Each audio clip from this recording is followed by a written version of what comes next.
Είμαστε εδώ μαζί με τον Δημήτρη τον Βακαλόπουλο, κάτοικο Πολυκάστρου, μαζί με το γιο του, τον Βασίλη, τον Βασιλάκη, και τη μητέρα του, την κυρία Γιαννούλα, κατοίκους Πολυκάστρου, Γιαννούλα Χήρα Αντωνίου Βακαλόπουλου. Όταν ο Δημήτρης ήταν 25 χρονών, ποδοσφαιριστής στον αθλητικό όμιλο Πολυκάστρου, ο αδερφός του σημειωτέων είναι ο Παγώνης ο Βακαλόπουλος, έτσι, ποδοσφαιριστής στον Ηρακλή, και τώρα τι ιδιότητα προπονητής στον Ηρακλή. Τώρα έχει τις Ακαδημίες του Ηρακλή. Προπονητής στην Ακαδημία του Ηρακλή. Όταν το 1995 ήταν 25 χρονών ο Δημήτρης, σε έναν αγώνα συνέβη κάτι το οποίο συμβαίνει σε αγώνας. Ας μας το περιγράψει ο ίδιος. Το 1995, το τέλη Φεβρουαρίου πρέπει να ήταν, 2 λεπτά ήθελε να τελειώσει το παιχνίδι, θυμάμαι, και μου έσπασαν το πόδι. Συντηρητικό κάταγμα Κνήμης Περώνης και έξω σφυρού δεξιά και στον αστράγαλο. Όλο το βγήκε το κόκαλο απ' έξω δηλαδή. Με πήγαν κατευθείαν στο νοσοκομείο που εφημέρευε, στον Άγιο Δημήτριο, Θεσσαλονίκης, και εκεί μου έβαλα σίδερα μέσα στο πόδι. Η επιστημονική όρη είναι εκεί στο χαρτί, πάτερ, που σου άφησα. Ναι. Ενδομυελική ήλωση. Με έβαλα σίδερα μέσα στα πόδια. Αντιμετωπίστηκε συντηρητικά. Σε 10 μέρες που κάθισα στο νοσοκομείο μου είπαν όλα είναι καλά, μπορείς να φύγεις. Με τις πατερίτσες φύγαμε από το νοσοκομείο. Λέω εντάξει, θα κάνουμε υπομονή. Θα βγάλουμε σαν 2 χρόνια τα σίδερα, ξαναπαίξουμε μπάλα. Τι έγινε? Και τη 10η μέρα έξω στην ανάρρωση στο σπίτι που ήμουνα, με είπε τότε, θυμάμαι η μητέρα μου, έλα μια μέρα να φάμε μαζί, ρε παιδί μου, όλη η οικογένεια στο τραπέζι. Και σηκώθηκα εγώ από το κρεβάτι για να πάω στο τραπέζι να φάμε. Και ένιωσα ένα τσίμπημα στα αριστερό μου το πόδι εδώ, πώς σε τσιμπάει η σφίκα. Και λέω, Παναγία μου, τι ήταν αυτό το πράγμα, δεν το έδωσα σημασία. Το βράδυ όμως το πόδι μου έγινε έτσι, σαν ελέφαντας. Την άλλη μέρα παραπάνω, λες και θα έκραγε το πόδι μου. Και είπα το συγχωρεμένο τον πατέρα μου, τη μαμά, λέω, δεν είμαι καλά, λέω, το πόδι μου, κοίταξε πώς είναι το πόδι μου. Πήγαμε στο νοσοκομείο του Κιλκής. Ναι, σε διακροτώ, εν τω μεταξύ ανέβασε πυρετό. Πάρα πολύ πυρετό. Στο σπίτι. Φωνάξαμε τον παθολόγο, τον γιατρό. Τον τοπικό. Μας έδωσε κάτι αντιπυρετικά, τέλος πάντων. Μόλις έκανε η ενέργεια του φαρμάκου, κατέβαινε πυρετός. Ξανά ανέβαινε, ξανακατέβαινε. Αυτό το πράγμα συνεχιζόταν. Τον ξαναφωνάξαμε, λέει, τελικά ναι, ρε, δεν θα γλιτώσει, λέει, την πνευμονία. Έτσι, αυτή τη διάγνωση. Την άρπαξες, πνευμονία. Ναι. Εντάξει, ούτε βήχα τίποτα, τέλος πάντων. Και μετά παίρνει ο γιος μου πάλι τηλέφωνο από τη Θεσσαλονίκη και λέει. Ο Παγώνης. Στον από πάνω όροφο ήταν μία γιατρός που ασχολιόταν με τις θρομβώσεις. Ήταν η ειδικότητά της. Σε ποιον όροφο, πού? Στο σπίτι, στη Θεσσαλονίκη. Στη Θεσσαλονίκη που μένει ο Παγώνης. Ήταν πάνω όροφο, ναι. Και λέει, γιατί πήγαμε στο νοσοκομείο και διέγνωσαν αυτοί. Στο ποιο νοσοκομείο? Στο Κιλκής. Ναι. Και τελικά είπαν οι γιατροί, πνευμονική εμβολή, ξέρω εγώ. Θλάση μου λέει έχεις. Ο ναι, γιατρός του Κιλκής. Θλάση έχεις. Το λέω, γιατρέ, κάνεις μεγάλο λάθος. 14 χρόνια παίζω ποδόσφαιρο. Η θλάση δεν είναι έτσι να κοκκινίζει το πόδι και να γίνεται σαν ελέφαντας. Ούτε μία στο εκατομμύριο. Εσύ είσαι γιατρός και θα μου πεις τι έχεις εσύ, λέει. Φύγε, δεν έχεις τίποτα, έχει θλάση, λέει. Φεύγουμε την πρώτη νύχτα. Τη δεύτερη νύχτα το πόδι μου θα σκάσει. Δεν μπορούσα να βάλω ούτε εσώροχο. Η μαμά μου και ο μπαμπάς μου κουβαλούσαν 20 μέτρα γαϊδούρι, έτσι, για να με τυλιγμένο με ένα σεντόνι σαν τους αρχαίους Έλληνες. Και ξαναπηγαίνω την άλλη μέρα πάλι στον ίδιο πέφτουμε. Λέω, γιατρέ, δεν ξέρω τι έχω. Λέω. Αρχίζω και έχω και προβλήματα στην αναπνοή. Δεν ξέρω τι γίνεται. Το πόδι μου είναι σαν ελέφαντας. Και λέει, πάλι ήρθες, λέει, θα βάλεις λίγο θερμοφόρο, Ρε γιατρέ, λέω, κάτι έχω. Και λέει τότε ο συγχωρημένος ο πατέρας μου, υπόγραψε ένα χαρτί ότι το παιδί μου έχει θλάσει. Αλλά άμα πάθει κάτι, λέει, βάλε καθαρά το όνομά σου για να μπορώ να σε κυνηγήσω, μου λέει. Του λέει του γιατρού. Ο γιατρός φοβήθηκε και λέει, καλά, θα το βάλουμε μέσα τυπικά να δούμε τι έχει το παιδί. Έτσι με κράτησαν στο Κιλκής. Και αφού με κράτησαν γύρω σε 7-8 μέρες, εκεί και εγώ πήγαινα κατά διαόλου, γιατί είχα φτάσει 20-30 κιλά. Δεν ήθελα να φάω, δεν ήθελα τίποτα, δεν είχα διάθεση για τίποτα. Τι έγινε τότε? Τότε πήρε η μαμά τον Παγώνη και όχι, λέει. εκείνος με πήρε και λέει, μαμά, Από πάνω μας είχε γουζάκι, λέει, και ασχολείται μόνο με τις τρομβούσεις και λέει τι έπαθε ο αδερφός σου. Πώς λεγόταν η γιατρός? Δεν τη θυμάμαι. Μάλιστα. Καλώς. Και λέει τι έπαθε ο αδερφός σου, Παγώνη, λέει πνευμονική. Τι έκανε, λέει, πω, τώρα αυτή τη στιγμή, λέει, στο κοντινότερο νοσοκομείο. Το λέει γιατρός. Και με παίρνει τηλέφωνο, εντωμεταξύ εμείς τον είχαμε αφήσει στο νοσοκομείο του Κιλκής και γυρίσαμε τον πατέρα του. Λέω, αγόρι μου, λέω, στο νοσοκομείο τον αφήσαμε, λέω, και ήρθαμε, τώρα μόλις ήρθαμε. Α, εντάξει, λέει. Επανεπαυτήκαμε μέσα στους γιατρούς, μέσα στο νοσοκομείο. Ερχόταν η νοσοκομείο να τον βάλει την πίεση και έκαμε. Μα λέω μια-δυο, συγγνώμη της λέω, γιατί λέω κάνετε έτσι. Δεν ήθελε μπροστά στο παιδί να έχει μείνει 28-30 κιλά. Κάθε φορά που τον έβαζε, γιατί η πίεση δηλαδή θα γανότανε. Και τελικά ήρθε μια συνάδελφος στο άντρα μου και από το Κιλκής, δούλευαν μαζί στην Πρόνοια, ήρθε εκεί πέρα και λέει, τι κάνετε, λέει, και περιμένετε εδώ, μου λέει, φέρε τον παγόνι του τηλέφωνο, μου λέει αυτή. Εκεί από το κάρτο τηλέφωνο. Τον παίρνει πολλές τηλέφωνο του γιο μου και μέσα στη νύχτα παίρνει αυτόν τον Φιλίππο, τον γιατρό. Ο Φιλίππο, ο βοηθός του καρδιοαγγειολόγος στο δεξί του Σπύρου, του καθηγητή. Φιλίππου, καρδιοαγγειολόγος, δεξί χέρι του καρδιολόγου, του καρδιοχειρουργού του Σπύρου. Ναι. Έτσι. Και παίρνει τον γιατρό, ο γιος μου, ήταν, σου λέω, πάρα πολύ κολλητός, από το ποδόσφαιρο γνωριζότανε. Δημήτρη και Παγώνη, τέλος πάντων. Ήρθανε πολλές, με λέει τώρα μεγάλος μου γιος. Τους παίρνει μέσα στο γραφείο τους γιατρούς όλους και λέει: καλά, δεν τρέπεστε, λέει. 25 χρονών παλικάρι, θα το χάσετε στα χέρια σας, λέει, και το κρατάτε. Μα τι θέλετε να κάνουμε, κύριε Φιλίππο, και δεν ξέρω. Να το βάλετε, λέει, να το βάλετε ένα, πώς τα λένε αυτά τα. Αγγιογράφημα έχετε, λέει η κυρία Ιωαννίδη εδώ πέρα? Όχι στην Κιλκής. Σπινθυρογράφημα πνευμόνων έχετε? Τίποτα. Όχι. Γιατί το κρατάτε το παλικαράκι να πεθάνει, λέει? Στείλτε το κάτω, εμείς ξέρουμε τι πρέπει να το κάνουμε, όπως είναι τώρα ασθενοφόρο, θα είναι, λέει, επανδρωμένο, μήπως τύχει στο δρόμο τίποτα και εμείς ξέρουμε τι θα το κάνουμε, λέει. Και έτσι έγινε, μαζεύτηκαν όλες οι πολιτικές προσωπικότητες μέσω για να φύγουμε να πάμε να σωθούμε. Δήμαρχοι του Κιλκής, νομάρχες από εδώ. Πήγαν στον Παπα-Νικολάου. Εγώ εκεί έχασα τον τόπο και τον χρόνο. Δεν ξέρω τίποτα. Άρχισα να βλέπω δάση, νεράιδες, ποταμάκια, ριάκια, τέτοια πράγματα. Δεν ξέρω τίποτα από εκεί και πέρα. Το μόνο που θυμάμαι, με ξύρισαν από πάνω μέχρι κάτω στα γεννητικά όργανα και τους άκουγα που έλεγαν από πού να τον βάλουμε αυτό το καλώδι για να βλέπουν τα πνευμόνια μου μέσα σε monitor. Και θυμάμαι ότι με το κάρφασαν εδώ πέρα, έχει μείνει και ένα σημαδάκι, μου το κάρφασαν από εδώ πέρα και έβλεπαν σε monitor τα πνευμόνια και έλεγε κοίτα, λέει, γεμάτο με πηχτό αίμα, λέει, τα πνευμόνια του. Με έκανα σπιθυρογράφημα, αγγιογράφημα και όλα έδειξαν 100% βουλωμένες αρτηρίες, φλέβες, τα πνευμόνια. Δεν έπαιρνα από πουθενά ανάσα. Και έλεγε ο γιατρός ότι το παιδάκι είναι καταδικασμένο να πεθάνει. Ναι. Πώς ζει, λέει, απορώ. Και από εκεί και πέρα. Ποιον εκάλεσε? Τις μέρες που νοσηλευότανε. Πόσες μέρες, δηλαδή, πολλές μέρες? Στο Παπα-Νικολάου. Το γράφει από τις 29 μέχρι. Όταν λέτε εκείνες τις μέρες, δηλαδή την πρώτη μέρα, τη δεύτερη μέρα, την τρίτη μέρα, πότε? Είχε καμιά εβδομάδα, γιατί ερχόμουν εγώ στο σπίτι να πληθώ λίγο, να κάνω λίγο φαΐ, ξέρω εγώ, έμεινε η γυναίκα του στο νοσοκομείο. Έφευγε η γυναίκα του, έμενα εγώ. Και κάποια στιγμή πάω εκεί πέρα, το πώς βρέθηκε κάτι βιβλιαράκι το Αγίου Ραφαήλ επάνω στο κομμωδίνο, δεν ξέρω. Τον είχε ήδη εξετάσει, σας διακόπτω, ο κύριος Σπύρου? Ή όχι, ο κύριος Σπύρου, μετά ο κύριος Σπύρου. Ο Φιλίππο, λοιπόν, ο Δημήτρης και οι άλλοι γιατροί του νοσοκομείου. Είχαν κάνει το σπιθυρογράφημα, το αγγιογράφημα και είχαν κατασταλάξει ότι είναι στο τελικό στάδιο και ότι το παιδάκι είναι καταδικασμένο εις θάνατον. Δεν γίνεται δηλαδή και να το ανοίξουμε να το κάνουμε επέμβαση, θα μας μείνει στα χέρια γιατί δεν οξυγονώνεται από πουθενά, δεν παίρνει οξυγόνο. Όλα είναι μπλοκαρισμένα. Φλέβες, αγγεία, τα πάντα. Και τους έλεγαν αφού τον μπαμπά και τη μαμά, δεν ξέρω τι παίζει μαμά, τους έλεγαν ότι δεν γίνεται. Βρίσκω τα βιβλιαράκια του Αγίου Ραφαήλ και ήταν ένα ζευγάρι ηλικιωμένο. Εκείνος είχε κάνει καρδιά εγχείρηση ο άνθρωπος και ο γιος μου. Και η γυναίκα του συνοδός και εγώ. Σβήσαν τα φώτα και κοιμούνται τώρα αυτοί. Παίρνω εγώ το βιβλιαράκι με τα γυαλιά όσο μπορούσα, λίγο φως που ήταν και κλαίω εγώ και παρακαλάω και λέω: εγώ είμαι Μαρτουλιάκη, να σύρω το παιδί μου, λέω, στο λίπνο. Και παρακαλάω και κλαίω να τα δει. Πήρες και τηλέφωνο, πού πήρε? Μετά έγινε αυτό. Σηκώνομαι το πρωί με τα παρακάλια και αυτά, λέει μαμά, απόψε είδα τον Άγιο Ραφαήλ 3 φορές, με λέει. Εκεί, στο νοσοκομείο.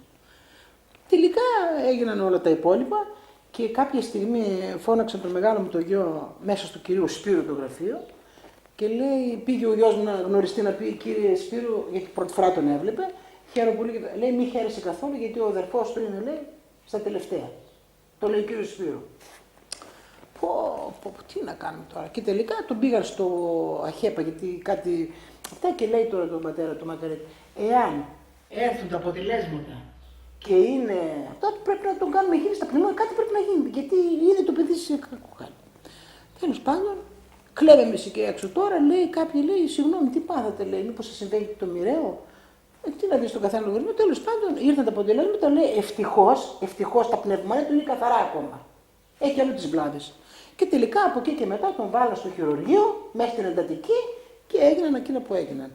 Και τελικά.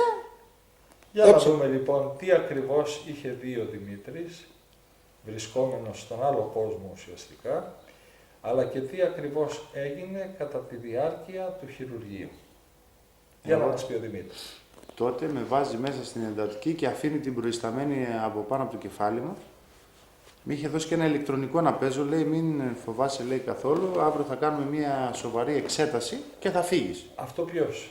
Αυτό ο ίδιος ο Σπύρου, μέσα στην εντατική με τα πράσινα ρούχα, με τις μάσκες και αυτά, Δημητράκη αγόρι μου. Είχες περάσει το στάδιο των παραισθήσεων. Ακόμα ήμουνα στον κόσμο μου, αλλά λίγο πιο καλύτερα. Με άλλα φάρμακα, με άλλες τεχνικές του Παπα-Νικολάου. Μου έλεγε πάρε αγόρι μου να παίζεις, λέει, να ασχολείσαι. Ακόμη στο Παπα-Νικολάου ή στο ΑΧΕΠΑ? Στο Παπα-Νικολάου, μέσα στην εντατική πλέον. Μέσα στην εντατική. Και λέει την προϊσταμένη, κοίταξε σήμερα δεν θα φύγει κανένας, λέει, από το Παπα-Νικολάου για αυτό το παιδάκι. Άμα τυχόν γίνει κάτι, θα χτυπήσει το κουδουνάκι και θα έρθουμε όλοι, λέει, χειρουργικό τραπέζι από δίπλα μου. Λέει, μήπως το παιδάκι, λέει, πάθει τίποτα. Να ξέρεις, λέει, θα είσαι πάνω από το κεφάλι του συνέχεια. Εντάξει. Δημητράκη αγόρι μου, παίξε, λέει, εσύ με το ηλεκτρονικό. Η μαμά μου είχε αφήσει αυτό το βιβλιαράκι του Αγίου Ραφαήλ. Και μου είπε, αγόρι μου, παρακάλεσε τον Άγιο να σε σώσει. Και το πήρα εγώ, και είπα ηλεκτρονικό, λέω, για να διαβάσω και αυτό το βιβλιαράκι. Εγώ θέλω να πω ότι δεν έχω σχέση με Αγίους και με τέτοια μέχρι εκείνη τη στιγμή. Η ταυτότητα γράφει Χριστιανός Ορθόδοξος, Κυριακή, Χριστούγεννα, Πάσχα και στη γιορτή μου στην εκκλησία, από εκεί και πέρα καμία σχέση. Και άρχισα να διαβάζω εγώ τα θαύματα και τι ωραίο βιβλίο και πώς γαληνεύει η ψυχή σου και τι ωραία θαύματα γίνονται. Και αφού το είπα ότι Άγιε Ραφαήλ, άμα υπάρχεις, έλα να μην κάνεις και εμένα καλά. Το είπα. Το είπα. Λέω, άμα υπάρχεις, έλα να. Δεν μπορώ όλη αυτή την ταλαιπωρία. Γιατί είχαμε πάει στο Κιλκής, μετά Παπα-Νικολάου, ΑΧΕΠΑ, ξανά Παπα-Νικολάου. Δεν ήμουν και καλά. 25-30 κιλά είχα μείνει. Λέω, αν υπάρχεις, έλα να με κάνεις και εμένα καλά. Να τελειώσουν, λέω, όλα αυτά τα προβλήματα. Και καθίσαμε, λέει, προϊσταμένη πάνω από το κεφάλι μου η νοσοκόμα. Δημητράκη αγόρι μου, λέει, κοιμήσου, γιατί αύριο θα κάνεις, λέει, μια σοβαρή εξέταση. Κάτσε και κοιμήσου, λέει. Λέω, θα κοιμηθώ, λέω, εντάξει. Και σε μια στιγμή βλέπω ένα δυνατό φως, λες και ήταν 1000 προβολής μαζί, από πάνω από τον τοίχο, από πάνω, από την οροφή του Παπα-Νικολάου. Και πλησιάζει. Μεθάμως έκανα τα χέρια μου έτσι και λέω προϊσταμένη, λέω, σβήσε λίγο το φως, λέω, γιατί με το φέρεις εδώ κοντά, λέω, το φως. Σβήσε το λίγο γιατί θα με τυφλώσεις. Με λέει, ποιο φως καλή, μου λέει. Λέω, αυτό το φως τι ήταν να και με το φέρεις εδώ μπροστά μου και έκανε γιατί τυφλωνόμουν. Μα λέει, δεν υπάρχει ανοιχτό φως, λέει, ποιο φως. Καλά, λέω, με δουλεύεις, σβήσε το φως, λέω, γιατί δεν μπορώ. Λέει, παραισθήσεις έχεις, λέει, Δημήτρη αγόρι μου, μήπως είναι από το φάρμακο. Εγώ δεν ξέρω κλείσει το φως. Εντάξει, λέει, θα το κλείσω, μου λέει. Πάει μέχρι κατά εκεί. Έρχεται, εντάξει, λέει, έκλεισε το φως. Βρε, ποιο φως, το φως ήρθε εδώ μπροστά μου στα 5 μέτρα και τρελάθηκα. Εγώ έτσι. Βρε, αγόρι μου, λέει, εγώ και εσύ είμαστε στην εντατική, κανένας άλλος. Ούτε φώτα ούτε τίποτα, σβηστά τα πάντα. Έλα τώρα, λέω, θα με δουλεύεις κιόλας. Σε μια στιγμή άρχισε το φως να φεύγει και λέω, α, μπράβο, έτσι, μπράβο. Και την ώρα που χάθηκε το φως, βλέπω ένα παπά ψηλό, το λέω και ανατριχιάζω κιόλας, στον αέρα να με κοιτάει. Με κάτι μοβάμφια, ένα τρελά πράγματα το είδα και θαύμαξα κιόλας. Λέω, πάτερ, ποιος είσαι εσύ, από πού μπήκες, λέω. Τρελάθηκα. Και μου λέει, εσύ με φώναξες να έρθω. Και λέω, εγώ σε φώναξα να έρθεις και πώς μπήκες και ποιος είσαι. Μου λέει, είμαι ο Άγιος Ραφαήλ και ήρθα να σε κάνω καλά. Εγώ έτσι έμεινα. Η προϊσταμένη από δίπλα μου με χαϊδεύει το κεφάλι και λέει, Δημητράκη, λέει, παραμιλάς, αγόρι μου, λέει, με ανοιχτά τα μάτια. Μιλούσαμε, δεν ήταν στο όνειρό μου, εγώ τα βλέπα αυτά. Και μου λέει, παραμιλάς. Λέω, κοίταξε ο παπάς, λέω, εδώ πέρα πώς με μιλάει και ο Άγιος Ραφαήλ, μου λέει, είναι. Καλέ, ποιος παπάς, ποιος Άγιος Ραφαήλ, δεν υπάρχει κανένας εδώ μέσα. Και λέει ο παπάς, Δημητράκη, αυτή ούτε με βλέπει ούτε με ακούει. Μόνο εσύ με βλέπεις και με ακούς. Λέω, ακούς, τι λέω την μπροστά μου, άκους τι λέει. Μόνο εγώ τι βλέπω, λέω. Και μου λέει, κοίταξε, έχεις παραισθήσεις, να σε πατήσω μία ένεση, λέει, να ηρεμήσεις, λέει, να κοιμηθείς. Βρε, τι παραισθήσεις ο παπάς, με μιλάει, είναι δυνατόν να έχω παραισθήσεις, μα δεν κοιμάμαι. Τέλος πάντων, με κοπανάει μία ενεσούλα και μου λέει, θα ηρεμήσεις τώρα. Συνάμα ο παπάς μου λέει, πίστεψέ με αγόρι μου και αύριο θα γίνεις καλά. Και εξαφανίστηκε από μπροστά μου. Και λέω την προϊσταμένη, τώρα εξαφανίστηκε ο παπάς. Και μου λέει, είδες, λέει, είναι από το φάρμακο, λέει, είχες παραισθήσεις. Βρε, ο παπάς με μιλάει, τι λέω, δεν είναι. Και αρχίζω εγώ τώρα και λέω, λες να είναι παραισθήσεις και ήρθε ο παπάς. Ήμαρτον Παναγία μου, λέω αυτές οι σκέψεις και πώς θα με κάνει. Και τι είναι αυτός, λέω, που μπήκε εδώ μέσα, λέω, και μα είναι δυνατό, λέω. Σίγουρα, λέω, θα έχω και εγώ παραισθήσεις για να με το λέει και ξαναμε παρουσιάζεται φάντες μπαστούνης, ο ίδιος παπάς, τα ίδια μοβ άμφια τα ρούχα και είναι πιο βλοσιρός λίγο στη φυσιογνωμία και μου λέει, τολμάς και αμφιβάλλεις ότι μπορώ να σε κάνω καλά. Εγώ, συγγνώμη για τη φράση μου, χέστηκα πάνω μου. Δηλαδή καθόμουν έτσι και τον κοίταζα και ό,τι με έλεγε ναι τον έλεγα. Με έλεγε, κακομοίρη μου, δεν πιστεύεις καθόλου. Με έκανε και το χέρι έτσι. Μάλιστα, πάτερ, έλεγα. Δεν με πιστεύεις. Μάλιστα, πάτερ. Πίστεψέ με και αύριο θα γίνεις καλά, μου λέει. Είμαι ο Άγιος Ραφαήλ και ήρθα να σε κάνω καλά. Δημητράκη, αγόρι μου, δεν είσαι καθόλου καλά. Αύριο, άμα πιστέψεις, θα γίνεις καλά. Και την πιάνω εγώ το χέρι την προϊσταμένη. Και τη λέω, τον βλέπεις τον παπά, τι με λέει, ρε παιδί μου τώρα. Ποιες παραισθήσεις.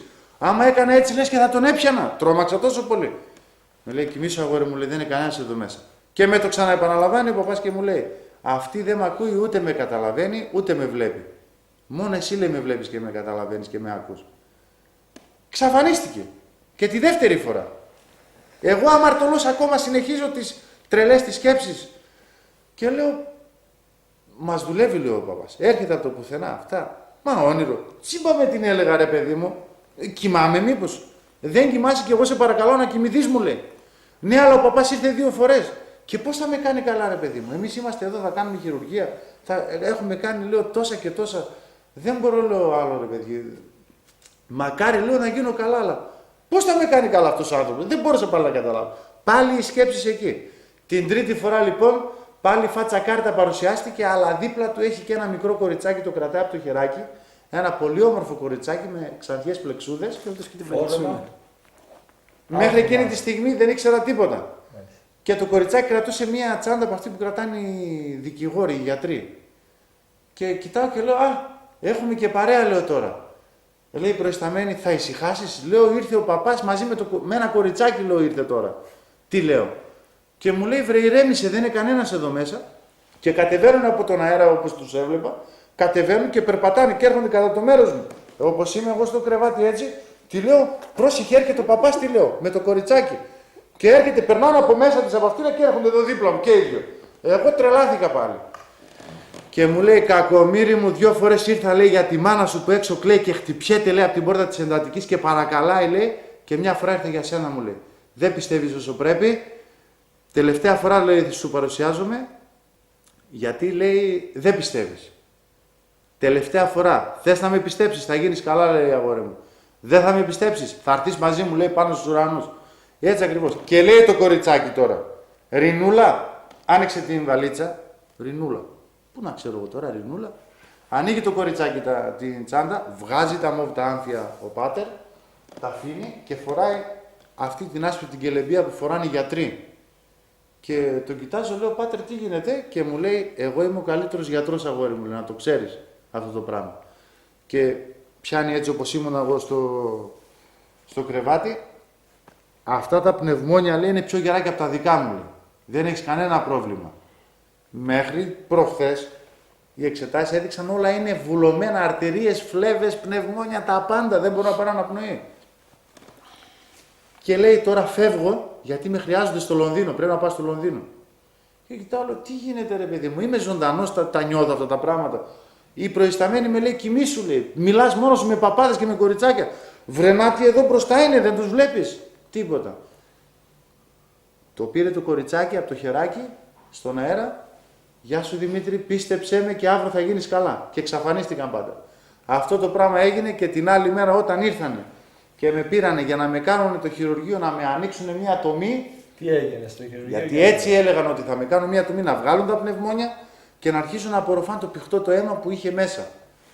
Όταν λοιπόν με πήγανε για το χειρουργείο, με έβαλαν τη μάσκα και λέει ο κύριος Σπύρου τον αναισθησιολόγο, βάλ τον λέει για 4 ώρες λέει αναισθητικό, αλλά θα μας μείνει στα 5 λεπτά, θα μας μείνει στα χέρια του παιδάκι. Λέει κρίμα. Τα άκουγες αυτά εσύ? Εγώ τα ακούω τώρα όλα αυτά. Και λέω, τι λέτε για μένα τα λένε αυτά τα πράγματα τώρα. Εγώ όμως εκείνη την ημέρα ήμουν πολύ καλά. Άρχισα να βλέπω τα φώτα του χειρουργείου, άκουγα τις ομιλίες, άκουγα το ένα το άλλο. Δηλαδή ήρθα στον κόσμο πάλι. Ενώ πριν έβλεπα δάση, νεράιδες και τούνελ. Και μου βάζει την μάσκα και μου λέει, θα εισπνεύσεις, λέει αργά αλλά σταθερά. Ξέρω ότι έχεις πρόβλημα και δεν μπορείς να αναπνεύσεις, αλλά όσο μπορείς για να κοιμηθείς. Την έβαλε τη μάσκα, αρχίζω εγώ. Μεγάλες ανάσεις, παίρνω για να κοιμηθώ. Και δεν με πιάνει το ναρκωτικό. Να κοιμηθώ να με κάνει την επέμβαση. Και 10 λεπτά, άνοιξε το λέει να κοιμηθεί το παιδί. Τα ανοίγει τέρμα και αρχίζει βγαίνει αυτό το δηλητήριο. Εγώ εισπνέω και δεν με πιάνει το δηλητήριο. Και λέει δεν το πιάνει. Με βγάζει τη μάσκα και μου λέει τι θα γίνει ρε παιδαρά με σένα. Με λέει ο Σπύρο. Λέω γιατί θέλω να φάω. Το λέω πεινάω. Θέλω να φάω. Ζήτησα φαΐ άμα δείτε τις ημερομηνίες ύστερα σχεδόν από 1 μήνα. Και λέει σαν να ροδοκοκκίνησε λίγο λέει το προσωπάκι του λέει. Ρε πόσα είναι αυτά με λέει. Λέω τρελός δεν είμαι λέω γιατρέ. 4. Μην με κάνεις έτσι. Λέει πηγαίνετε όπως είναι, κάντε τον ένα σπιθυρογράφημα, ένα αγγιογράφημα, τα πνευμόνια, να δούμε σε τι κατάσταση είναι. Αυτό το βλέπω λέει πολύ καλά λέει. Λες και ήρθε από τον άλλο κόσμο. Και με βγάζουν τις καινούργιες πλάκες και δείχνουν 0%. Εξαφανίστηκε το πηχτό το αίμα από τα πνευμόνια. Άνοιξαν όλες οι αρτηρίες, οι φλέβες, εξαφανίστηκαν όλα τα πράγματα και ήμουν μια χαρά. Κινδύνευα από τη θρόμβωση, αλλά είπε ο γιατρός, φώναξαν τον μπαμπά τη μαμά μέσα, ελάτε λέει και λέει ο μπαμπάς, πέθανε το παιδί λέει γιατρέ. Έλα λέει να δεις. Και με δείχνει εμένα, όρθιος έτσι εγώ, στο χειρουργικό τραπέζι και λέω μπαμπά θέλω να φάω κάνα σάντουιτς, αυτοί δεν με δίνουν να φάω. Τρελάθηκε ο συγχωρεμένος ο πατέρας μου. Τρελάθηκε και λέει το γιατρό με πήρες 10 χρόνια από τη ζωή μου χτες που είπες θα πεθάνει το παιδί μου και τώρα με λες τον βλέπω ζωντανό. Και λέει κύριε Αντώνη, κάποιον πρέπει να έχει ο γιος αγόρι μου εκεί πάνω λέει, γιατί αλλιώς καραμπινάτος νεκρός. Ήταν λέει στο φέρετρο να το γυρίσουμε το καπάκι και να το θάψουμε και αυτός έβαλε το χέρι και είπε τι κάνετε ρε παιδιά, εγώ ζωντανός είμαι. Κάποιον πρέπει να έχει από πάνω να το φυλάει. Έτσι ακριβώς είπε ο κύριος Σπύρου. Στην οικογένειά σου, κυρία Πετραλοπούλου, μου λέει, ήταν τυχερός ή κάποιον από εκεί πάνω είχατε λέει. Γιατί τέτοιες περιπτώσεις ούτε ένας στο 1.000.000 δεν ζει. Και όμως το δικό σου παιδί έζησε μου λέει. Ή κάποιος από το σπίτι σας ήταν τυχερός ή κάποιον είχατε από εκεί πάνω. Εσύ πάντως το κλάμα. Έριξε κλάμα εγώ. Τι ακριβώς? Να μην τα ξαναθυμάμαι γιατί με κακοφέρει. Και να σου πω ότι είπε ότι το μόνο που θα χρειαστεί τώρα το παιδί θα σώθηκε, το παιδί σου κύριε Αντώνη, αλλά θα έχει κουσούρια. Θα του βάλουμε λέει 4 φίλτρα στην κάτω κύλη φλέβα. Για καλό και για κακό, το βάλουμε αυτό λέει. Έχει πηχτό αίμα, εφόρο ζωής θα έχει. Και όπως περνάει από εδώ πέρα θα φιλτράρεται από τα φίλτρα και θα ανεβαίνει καθαρό πάνω να μην ξαναντιμετωπίσει πρόβλημα. Όμως χρόνο με το χρόνο θα αρχίσει να έχει προβλήματα. Ζέστα δεν θα μπορεί, στην ορθοστασία δεν θα μπορεί. Λέω ο μπαμπάς τρελός ρε γιατρέ, σώθηκε το παιδί μου και εσύ με λες τάκι, ας έχει λέει 1000 κουσούρια, φτάνει που τον βλέπω λέει και ότι είναι ζωντανός και περπατάει. Και έτσι ζω με 4 φίλτρα, αυτά εδώ, η επέμβαση που έγινε στον Παπα-Νικολάου, με αυτά ζω. Το θαύμα είχε επιτελεστεί και μόλις μπόρεσα μετά από 3 χρόνια πήγα και στη Μυτιλήνη. Προσκύνησα, η μαμά πήγε μετά με το που σώθηκα, είχε κάνει τάμα. Και κάθε φορά, κάθε χρόνο έρχεστε τη Λαμπροτρίδη και προσκυνάτε. Και μάλιστα μία φορά τι ακριβώς, κάτι συνέβη και με κάποιο υπάλληλο στο κατάστημα. Με το Σάββα. Το Σάββα, τι ακριβώς. Ναι. Ο Σάββας έπρεπε να κάνει ένα χειρουργείο στο κεφάλι. Και κάποια στιγμή εγώ είμαι στο σπίτι, ήταν σε 2-3 μέρες να γίνει η επέμβαση στο ΑΧΕΠΑ. Και ξυπνάει η γυναίκα μου, τρομαγμένη κατά τις 1 η ώρα, εγώ έβλεπα τηλεόραση και με λέει, ήρθε εδώ Άγιος Ραφαήλ με λέει, μέσα στο σπίτι. Την Τυρινούλα. Εγώ τρελάθηκα. Λέω, τι λες τώρα Παναγία μου και ποιο πούντος. Και είναι δυνατό, λέω, τον είδες λέω τον Άγιο Ραφαήλ, λέω, πλάκα με κάνεις. Και μου λέει ναι, και είπε, μη στενοχωριέστε, λέει, για το Σάββα, θα γίνει καλά. Αλλά πες και το Δημήτρη να έρχεται, λέει, στην εκκλησία. Λέει, εγώ ήρθα, εσένα τι να σε κάνω, λέει. Ναι, πήγε το Δημήτρη θέλω. Η μάνα του Σάββα και η γυναίκα του θα βγάλουν στην εκκλησία. Εδώ στο μοναστήρι. Ναι. Και κάπου το ξημερώματα η ίδια μου τα λέει. Μου λέει, Δημήτρη, κάτι συμβαίνει. Λέει, τον Άγιο Ραφαήλ με τερίλο. Τέλος πάντων, και λέει, καλά, λέει, ήρθε στην εκκλησία. Ο Δημήτρης λέει, πού είναι.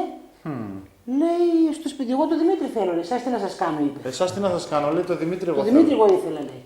Και σηκώθηκε. Και την άλλη ώρα κατευθείαν με το που πάμε πάνω, λέω, σφαίρα κιόλας. Και κάθε χρόνο Λαμπροτρίτη. Κάθε χρόνο Και ο Λαμπροτρίτη. Μακαρίτης που ζούσε, κάθε χρόνο το είχαμε αυτό. Το έχω τάμα, πήγα στη Μυτιλήνη και κάθε Λαμπροτρίτη εδώ. Δόξα τω Θεώ. Δηλαδή, με λίγα λόγια, η χάρη του Αγίου τον έσωσε και χρωστάμε τη ζωή του εκεί, Παναγία μου. Αμήν.